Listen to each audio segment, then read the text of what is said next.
Men Covid bo'lib qoldim. Isitma chiqmoqda, juda baland.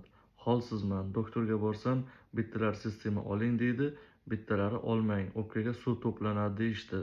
Shunga boshim qotgan. Nima qilsam bo'ladi? Bu savol Covid vaqtida eng ko'p beriladigan savollardan.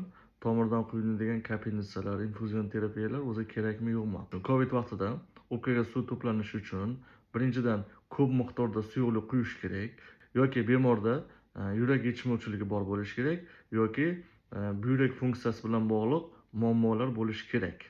Chunki Covid vaqtida tana harorati 1 gradusga ko'tarilganda tanani suyuqlikka ehtiyoji 10-15% ga ortadi. Tana harorati 39 ga yetganda 600-900 ml atrofida organizm suyuqlik yo'qotadi.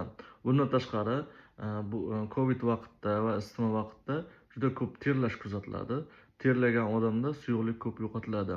Bemor yengil terlagan vaqtda 600-700 ml gacha, bemorda yaxshigina kuchli terlash bo'lgan vaqtda 1-1,5 litrgacha suyuqlik yo'qotadi. Bularning hammasini o'rnini to'ldirish kerak.